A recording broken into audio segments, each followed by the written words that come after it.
Deep in a forgotten corner of the world, nestled among towering pines, lay the village of Whispering Pines.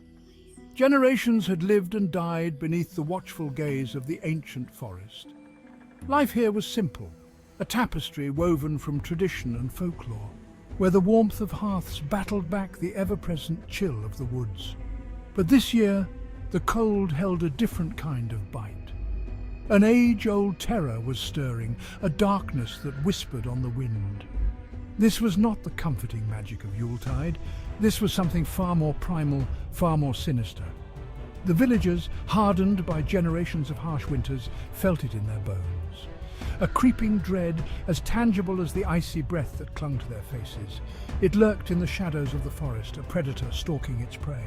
It whispered through the pines, a chilling lullaby that spoke of ancient evils and forgotten sins. The air crackled with anticipation as Yuletide approached. Garlands of evergreen and holly adorned doorways, their cheerful colours a stark contrast to the growing unease that gripped the village. Carols, once sung with joyous abandon, now carried a nervous tremor, their melodies swallowed by the oppressive silence of the forest. The children, their faces usually bright with excitement, were strangely subdued.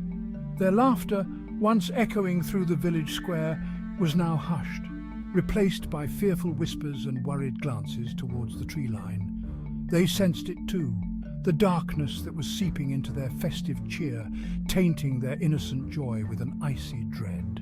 The children are not themselves. I don't like this feeling. The elders, their faces etched with the wisdom of experience, exchanged uneasy glances. They knew the stories, the legends whispered around crackling fires on long winter nights. Legends of a creature of shadow and ice, a bringer of nightmares and devourer of souls. Legends they had dismissed as mere folklore, until now. Do you think it could be true? The old stories about the creature? I don't know, but something isn't right.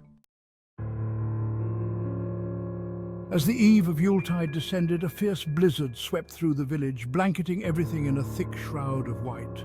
The wind howled through the trees, its mournful cry a harbinger of the terror to come. The snow fell relentlessly, each flake a tiny, icy talon that clawed at the windows and doors, as if the storm itself was trying to force its way in. Then, as quickly as it had begun, the blizzard ceased. The wind died down, and an eerie silence descended upon the village. The snow-laden branches of the pines stood still, their needles glittering like a million tiny eyes. The only sound was the soft crunch of snow beneath foot and the frantic beating of hearts filled with a nameless dread. The hush was more unsettling than the storm. It was the silence of anticipation, the pregnant pause before a nightmare. The villagers huddled in their homes, the festive glow of their hearths a meagre defense against the encroaching darkness.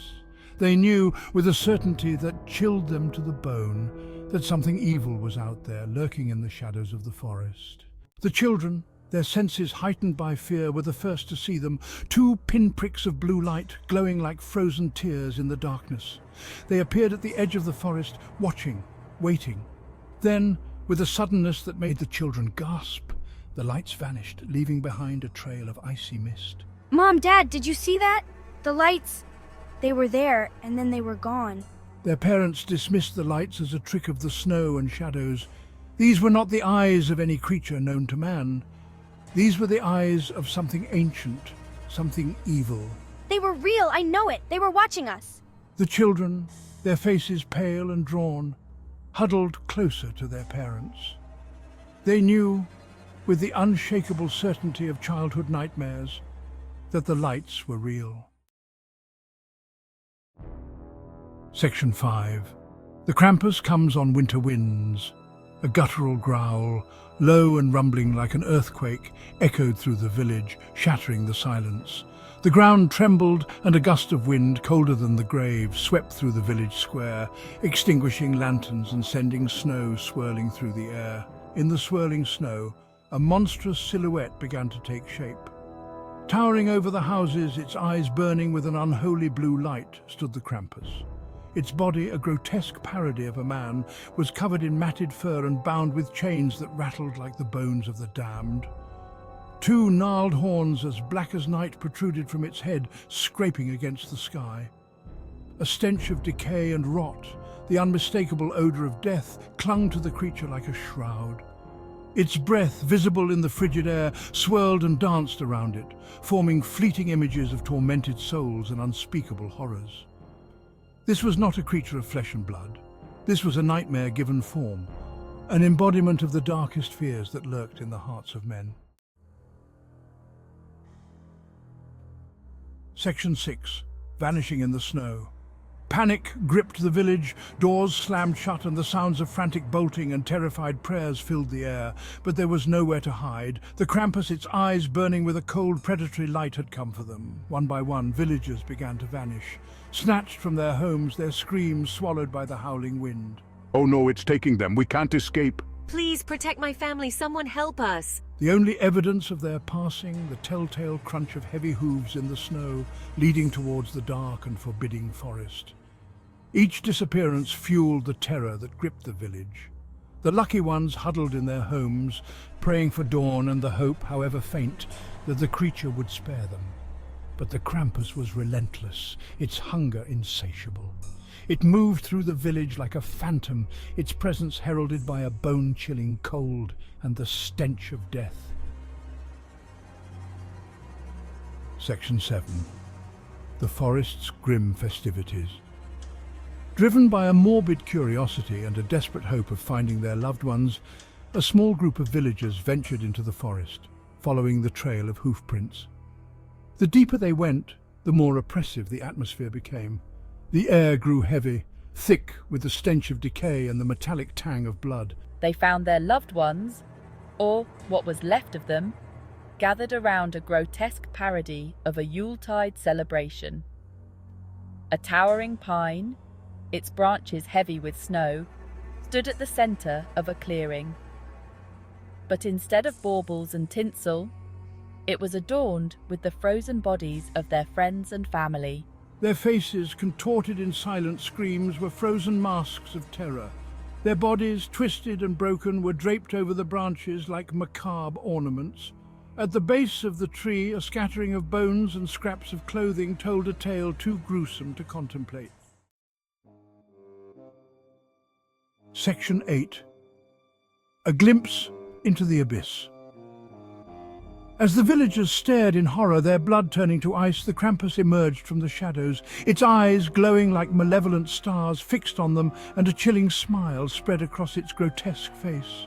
For a moment, the villagers forgot their terror and stared back, mesmerized by the sheer evil that emanated from the creature. In that instant, they understood.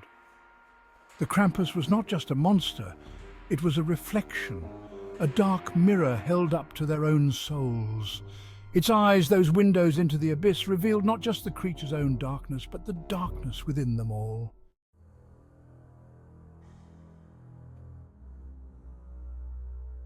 Section 9. The Scream in the Night. A blood-curdling scream shattered the silence, jerking the villagers back to the present. One of their number, a young woman who had been particularly devout in her faith, had finally snapped under the strain. Her eyes, wide with terror, stared at the Krampus, and her mouth moved soundlessly, as if trying to form words that would not come. The Krampus turned its gaze upon her, and a low growl rumbled deep within its chest. The sound was primal, ancient, filled with a hunger that transcended the physical. This was not just a creature that craved flesh and bone, it was a devourer of souls, a collector of nightmares, and it had found its next victim. The woman's scream died in her throat, replaced by a strangled gasp as the Krampus advanced on her. Her companions, their own terror momentarily forgotten, could only watch in helpless horror as the creature reached out with one clawed hand and closed it around her throat. Section 10. He is real. The last thing the villagers saw, before they turned and fled back into the safety of the forest, was the look of pure, unadulterated terror on the young woman's face. It was a look that would haunt their dreams for the rest of their days, a stark reminder of the evil that lurked in the shadows of the world. The villagers of Whispering Pines had always believed in the Krampus, in a way. It was part of their folklore. a cautionary tale whispered around crackling fires on long winter nights. But deep down, they had always dismissed it as a myth, a story told to frighten children. Now, as they ran through the snow, the sound of the Krampus's laughter echoing behind them, they knew the truth. The Krampus was real, and it was hungry.